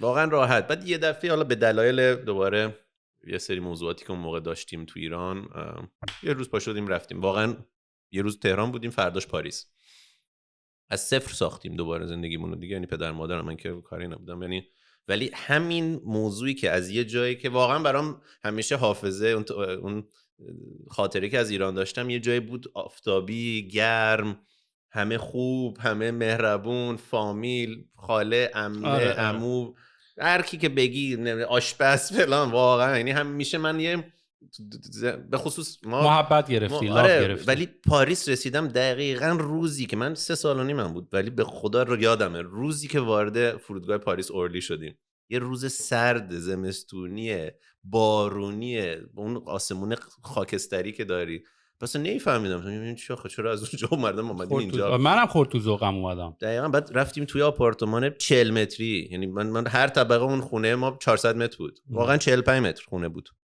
ولی هر چند موضوع یه دفعه عوض شد. اون بحث از صفر ساختن پدر مادرم دقیقاً اینو بهم فکر کنم به طور ناخواسته، یعنی به من اینو ثابت کرد که از صفر دوباره میشه ساخت، مهم نیست، و دوباره ساختن. و اصلا من یه جورایی هم حالا ادیکتد شدیم به این قضیه، یعنی مثلا من خودم کرمم میگیره، ولی از یه وری داری مثلا یواشاش هم احساس میخوای بکنی که آجر که میخوای بذاری، میخوای آجر بعدیو بذاری. من احساس میکنم حالا یکی از ناراحتی و غمای فکر کنم هممون راجع به این قضیه که ما احساس میکنیم زحمت و کار رو کردیم، ولی به جای که یه ساختمون 100 طبقه باشه 10 تا ساختمون 3 طبقه است. دقیقاً همینه. یعنی مثلا من خودم اینجوریم که من خیلی پشتش گذاشتم، من از 16 سالگی دارم یه بند استارتاپ. آره اینم دقیقاً همون نشون میده دیگه، مثل همین. یعنی ولی واقعا فکر کنم اون محیطی که توش قرار میگیره بچه خیلی مهمه، واقعا اون به هر حال تجربه‌ای که از پدر مادرش یا از دور و بریاش میبینه، دو به هر حال یه بحث ذاتی دی ان ای اینو من اگه کسی که داره گوش میکنه و این شرایطو نداشته رو میدونی از جانبش چجوری برداشت میکنم، به جای که بشم قبطه بخورم من اون شرط نشته، من سعی میکنم شرطا رو بچه‌م فراهم بکنم. 100% دقیقاً هم همین کار درستی. ولی اینکه خب به هر حال ما که انتخاب نکردیم تو کدوم فامیل به دنیا اومدیم، کجا به دنیا اومدیم، کجا بزرگ شدیم، ولی کسی که خب اینا رو نداشته واقعا الان دنیا هر چقدر میگذره داره این بحث کارآفرین بودن رو راحت‌تر میکنه. یعنی امسال از سال پیش ساده تره. اصلا بذارین اینو تا تعریف کنیم برای بچه‌ها. من کل فاندریزینگ فلش باکس رو از خونم تو دبی انجام دادم با زوم. مال ما هم شانس آوردیم. دقیقاً، یعنی والا هم شانس میگم من، ولی دنیا عوض شده. عوض شده، همه چی عوض شده. اگر باید بلیط هواپیما میگرفتیم میرفتیم سان فرانسیسکو با یارو قرار میذاشتیم. اگه میتونستی، اگه میذاشت، اگه اصلا مندیت، اگه اون برنامه سرمایه گذاریشون اصلا همه عوض کردن برای اینکه دیدن که میتونن تالنت رو همه جا پیدا کنن.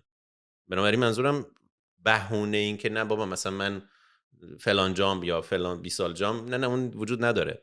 حالا ما با مخاطبمون الان ایرانیان بیشتر، بنابراین میتونن بگن خب نه آقا جان من تهران هیچ کس با من حرف نمیزنه، میگه شما ایرانی بهتون پول نمیدم. درست، ولی باز هیچی جلویشو نگرفته خودشو ترین کنه، تبدیل خودشو بکنه به یه پروداکت منیجر فوق العاده، به برنامه نویس فوق العاده. یعنی دسترسی به اطلاعات و دانش الان نامحدوده، حتی برای دهاتی وسط ایران. اینش مهمه. یعنی به نظرم الان 2 تا خصلت کسی داشته باشه، هر چقدرم شخصیتش حالا آروم باشه یا نه خیلی اگریسیو و به هر حال کارآفرین طوری باشه، هم باید بتونی بفروشی، هم باید بتونی خودت برنامه نویسی کنی. یعنی بتونی هم کد بزنی هم بفروشی.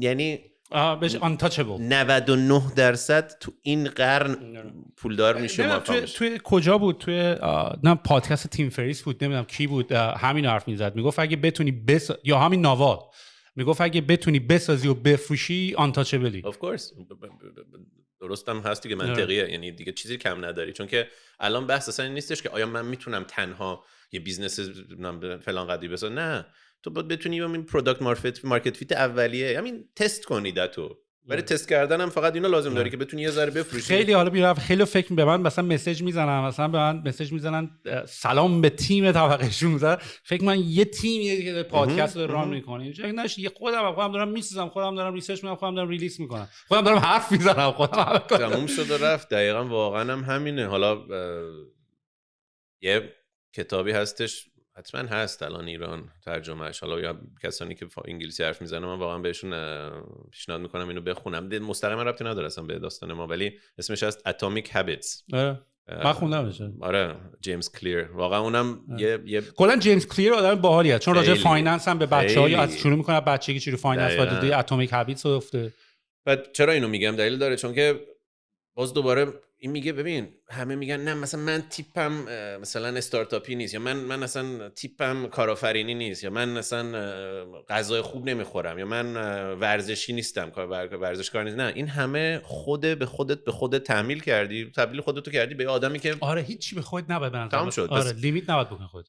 این خوبی این کتابه اینه، میگه من یه روز قرمه سبزی دوست ندارم، هم جمله غلطیه. همه چی عادته. باز دوباره اینا حرفای کلیشه است میزنیم، ولی کتاب خوب اینو شرح میده، باز میکنه، مثال میزنه در خودش به خصوص تجربه‌ای که داشت تو زندگیش. بنابراین ما اگه جای میزنی میتونی اینو به عنوان یه ریکامندیشن. آره اتفاقا جیمز کلیر اگه کسی حوصله خوندن کتابش هم نداره، توی گوگل آی او یه تاک داره راجبش صحبت میکنه. خیلی هم صداش هم خیلی به چیز میشینه، به دل میشینه. یه سوالی که دوست دارم ازت بپرسم، چون تجربت ریسنت، الان خیلی از ایران دیگه دارن میان بیرون، یعنی دیگه این اصلا نو آرگومنت، و خیلی هم غم انگیزه، به خاطر اینکه مهدی نایبی یه نفر 100 نفر کارمند، محسن ملایری یه شرکت آواتک کلی آدم توش کار میکردن، سیاوش کوفاندرای من، هر کدوم از اینا ایران که بودن یه شرکت بوده که یه شرکتی بوده که 100 نفر، هر یه دونه این آدما نتیجهش خیلی گنده تر بوده و غم انگیزه که ما خیلی تکی نگاه میکنیم وقتی، یعنی به نظر من یه دونه که آدما میان بیرون یه دونه ای نیست، میدونی یه باترفلای افکتی که داره اتفاق میفته و خیلی ها دارن میان بیرون. من خودم مشوق آوردن آدما بیرونم. به نظرم حالا نه اصلا به خاطر شرایط کشور که باید بیای، قبلنش هم یارو می‌خواستی خلبان بشی باید میومدی بیرون تحصیل می‌کردی، به الان نیست. خب و اصلا کلا دنیا رو هم بگردی. من نمیدونم یکم این بحث ایران ما حالا به خاطر شاید به خاطر پاسپورت و ویزا ما شبیه درخت شدیم. حالا کلمه مهاجرت رو بیا به کار نبریم، 2 دقیقه یه سال بیا اینجا، 2 سالم برو اونجا، 3 سالم برو اونجا، اینقدر درختش نکنیم حالا مهاجرت و اینا، ولی باید چرخید. الان خیلی‌ها دارن میان بیرون و خیلی با من صحبت میکنن و خیلی‌ها، من اصلا باور نمیشه چند تا زوم کال بچه‌ها به مسیج میزنن که آقا بیا زوم کال بذارین. البته نمیکنم، تو رو خدا نکنین، ولی چون نمیرسم الان بکنم، بعدا باید یه فکری پیدا کنم که تو اسکیل بتونیم مثلا همه ماها با هم. ما باید یکی از هدفهای این پادکست هم، شما که وقت نمیذارین بگین، من خفتتون کردم که بیان این صحبت‌ها رو بکنیم بقیه بچه‌ها استفاده کنن، ولی الان فکر می‌کنید برای این همه آدمی که بخوام بیان بیرون چیکار باید بکنن؟ یعنی شما الان خودتون چیکار کردین؟ چجوری کانکشن پیدا کردین؟ سریع از کجا اینوستور پیدا کردین؟ مثلا اینوستوره گفته من رو آدمی که از ایران اومده چرا باید اینوست بکنم؟ الان اگه بخوای مثلا یه مقداری از تجربه مووت به اینجا بگی، چون خیلی الان تو این پوزیشنن، میدونی که چقدر دارن کانسیدر میکنن بیان بیرون، چقدر هم دارن میان، چقدر هم آوردیم، میدونی؟ آره خود ما هم برحال دفتری تو استانبول داریم، یه سری از بچه‌ها برحال داشت رفته بودن از الوپک عملا خودشون. همینجا هم یکی از بچه‌هامون خودش پی آر کارت گرفته بود اومد تورنتو، گفتم بابا بیا با ما کار کن، چرا اصلا جای دیگه دوباره، یعنی خیلی دوباره داریم سعی می‌کنیم آدمای خوب و دور خودمون جمع کنیم که با هم بسازیم. ما هم دو سه تک و توک بچهای ریحون اینا دوباره داریم جمع میشیم. خب درسته، همین کارم خوبه برحال، ولی بخوام جواب بدم مشکله من، یعنی تجربه خودمون شاید یه سیستم یه ذره متفاوتیه، چون که برحال یه عقبه قبل از الوپک هم من داشتم، یه سری روابط سرمایه گذاری هم قبلش داشتم. خب برحال یه لید داشتیم دیگه، با یکی تماس میگیرم، یکی بهم یه چیزی میگه، به قول خودت من مرشاد اومد اینجا با سیاوش تماس گرفت، یعنی همینجوری هی بعد باز میشه دیگه نتورک. شاید الانم واقعا دارم همین بلند فکر میکنم، با توجه به حجم آدمایی که دارن از ایران میان بیرون، بد نبود اگه یه چارچوبی میتونست ایجاد بشه که یه جورایی کانکشن پیدا بشه بین آدم‌ها، حالا چه فردی که دنبال پوله یا سرمایه گذاره، چه کسی که دنبال کاره یا دنبال رفرنس، بهش بتونیم بگیم خب بیا مثلا این آدم تو این شرکت، چون ماها میدونیم مثلا کسی باشه بیاد اینجا بگه من مثلا میخوام برای فلان شرکت کار کنم، یا تو فرانسه یا هر جا که هستش، مثلا من برای تپسی کار میکردم یا برای الوپک، شاید برند مشخص نیست، ولی ما که تو اون اکوسیستم بودیم میدونیم کدوم شرکت‌ها معتبر بودن، کدوم شرکت‌ها به هر حال بچه‌ها رو درست تربیت کردن یا ترین کردن به عنوان دیولپرهای خوب. واقعا هم شدن خیلی از بچه‌ای که اومدن از طریق این شرکت‌هامون.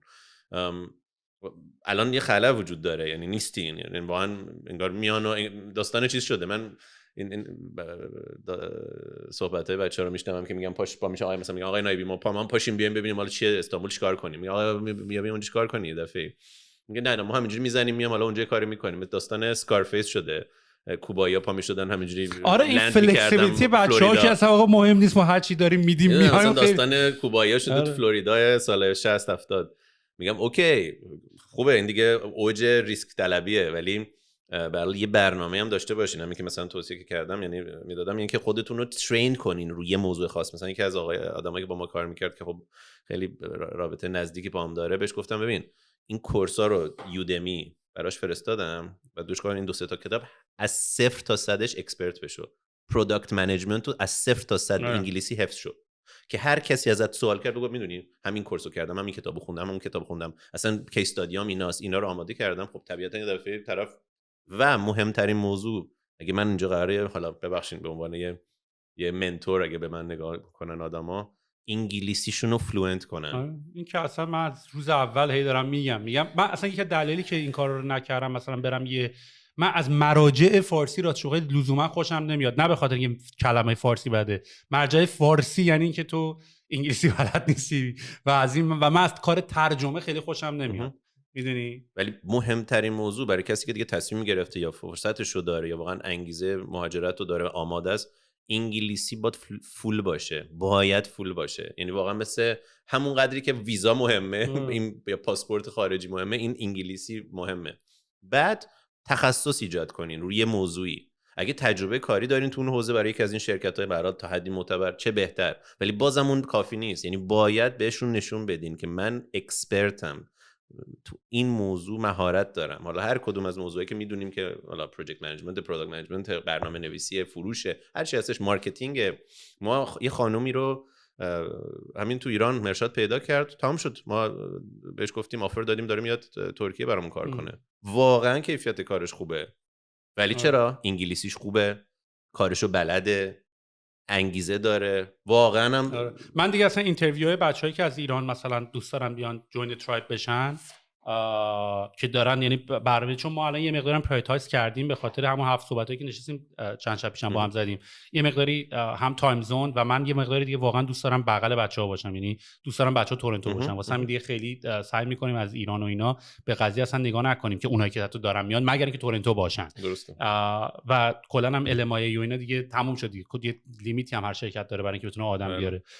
ولی تمام اینترویو رو انگلیسی می‌کنی، یعنی اصلا تو حالا با من الان انگلیسی برای خودت یه چیزی، با بقیه تیم چجوری می‌خوای صحبت کنی؟ دقیقاً من بحثم همینه. حالا اینجا خب همه تیمی که داره ساخته میشه اصلا که فارسی زبان نیستن، فقط من مرشاد فارسی حرف میزنم، اونم حرف نمیزنیم هیچ وقت فارسی جلو آدما، فقط به انگلیسی همه کامیونیکیشنمون. بنابراین آره من واقعا اینا پیشنهادهای اولیه‌ان و دو میگم اگه میشد حالا یه چیزی که آدم با در موردش میتونیم فکر کنیم، واقعا یه پلتفرم خیلی بیسیکی که آدما بتونن یه جورایی من می‌خواستم دیسکورد بزنم ولی وایساده بودم این ترایب خودمون ورژن 2 شد درست مثل آدم لانچ کنیم، هنوز نرسیده. آره یه سوشال نتورک مانند خیلی ساده که بتونن این آدما، چون که واقعا خیلی هاشون فقط لازمه یه سرنخ بهش بدی، یعنی واقعا یه لید بدی خودش میره دیگه. ولی واقعا اون یه دونه رو خیلی ندارن، واقعا اون یک دونه رو هم ندارن. الان خود این طبقه 16 هم یه کامیونیتیه، یه کامیونیتی از آدمایی که خودمون همدیگه رو میشناسیم، با همدیگه صحبت کردیم، اومدیم اینجا.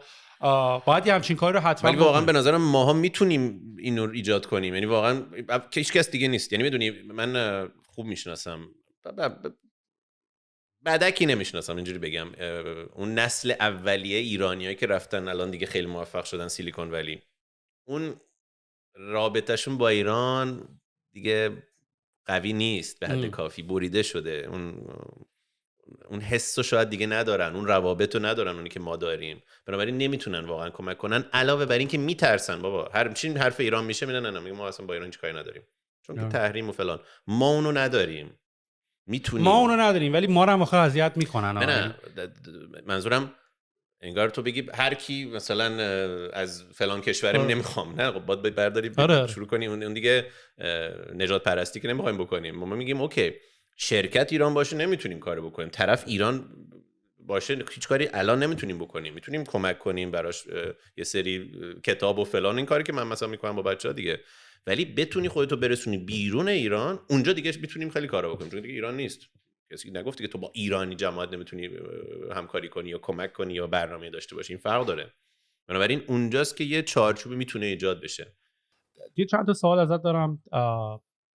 یکی این که فکر میکنی تکلیف الوپک چی میشه تو ایران؟ برنامه‌اش چیه؟ واقعا چجوری میخوای اصلا براش وقت و انرژی و برنامه بذارین؟ آیا الان رو فاندینگ، آیا نداره پول در میاره و داره از روی رونیوش داره کار میکنه؟ بذار اصلا دونه دونه ازت بپرسم. اول فکر کنی چی کار میکنی؟ الوپک هست و خواهد بود و مطمئنم نهایتاً یه داستان خیلی خوبی یه روزی تعریف میکنیم که بالا پایین همه جوره رو تونست در حال تحمل کنه.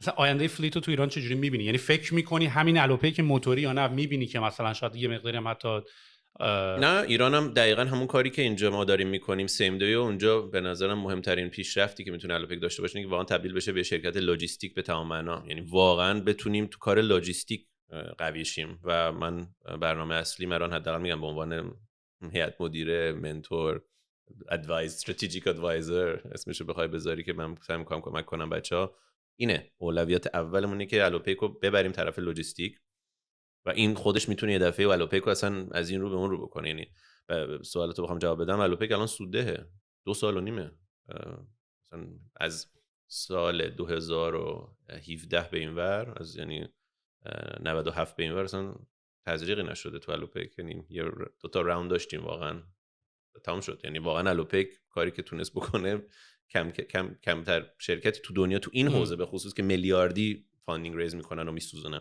بنابراین نه شرکت میگم ما روزی تصمیم گرفتیم قطعی بریم از ایران که میدونستیم الوپک سیفه، امنه دیگه هستش.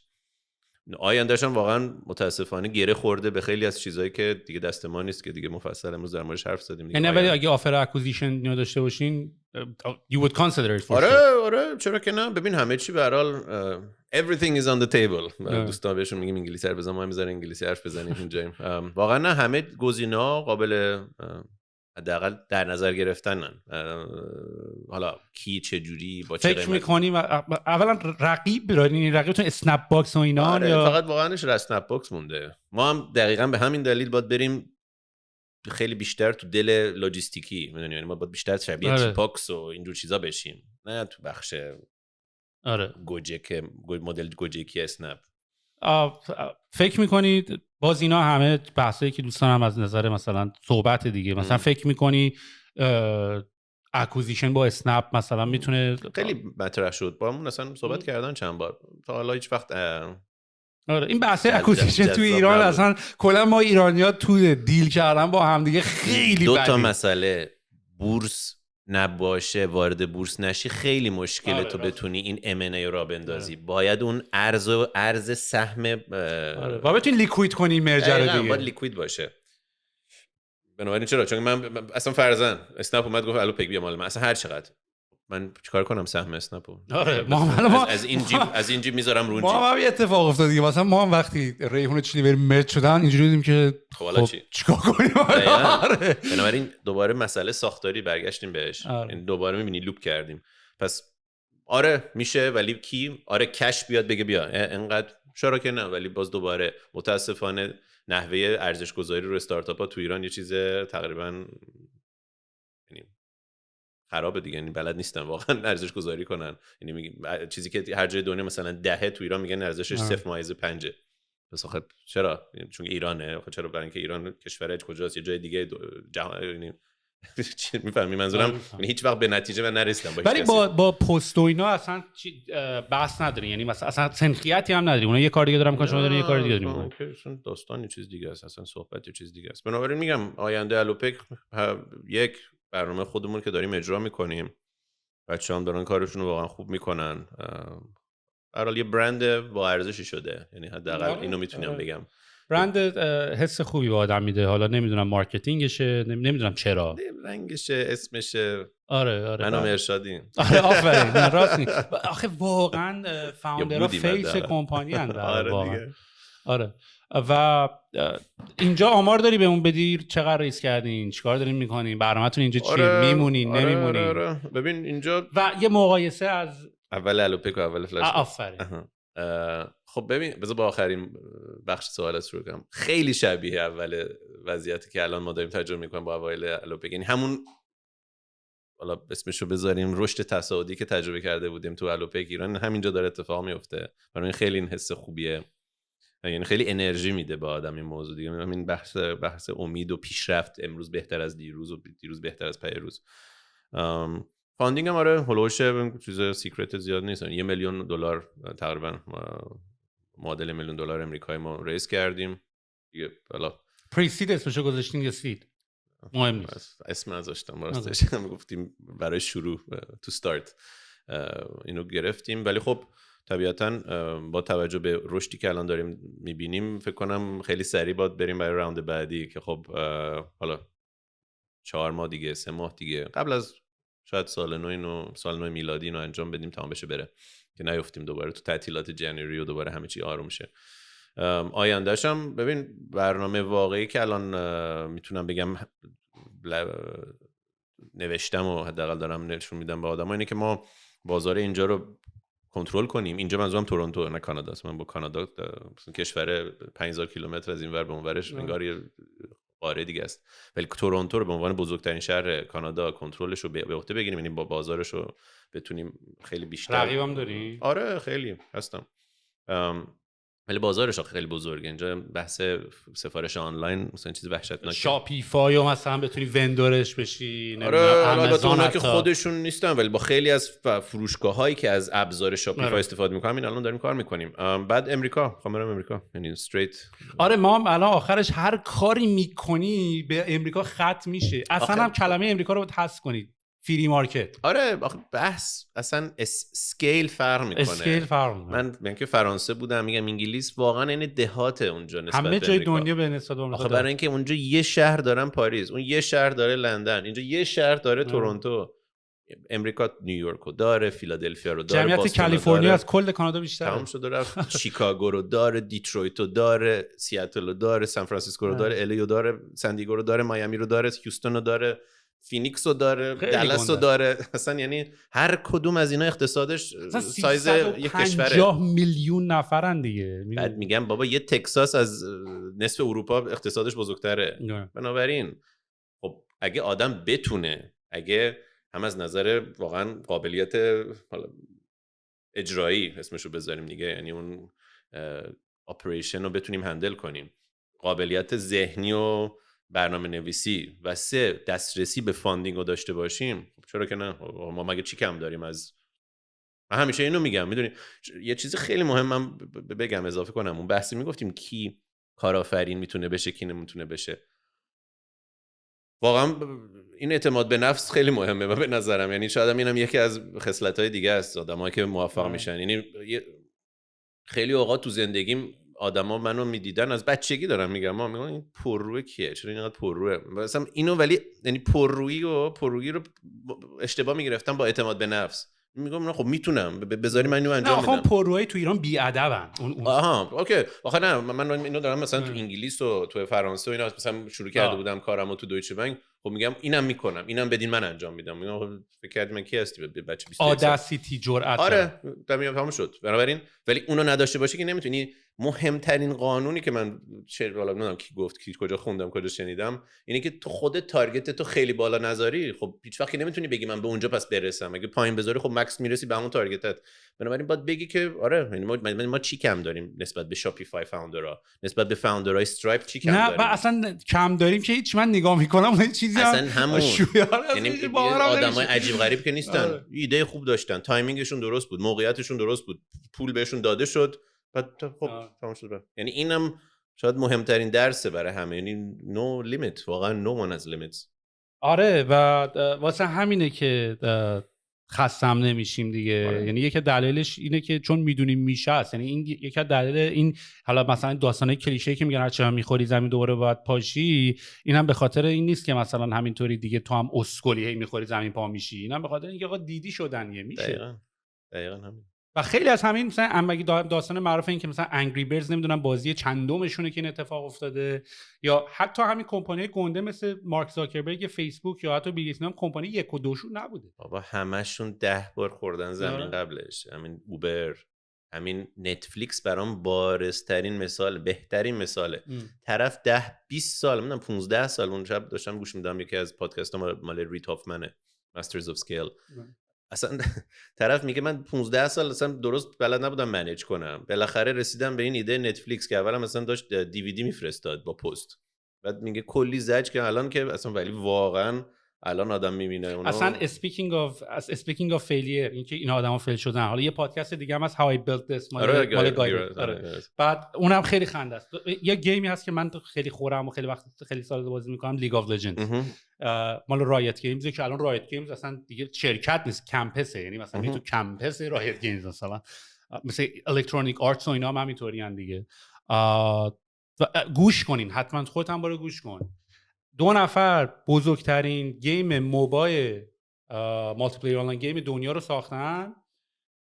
اصلا اینا این کارم نبودن، یعنی گیمر اصلا نه برنامه‌نویسن نه گیمرن. بعد اصلا داشت صحبت میگه که اولین فاندو ترکوندن.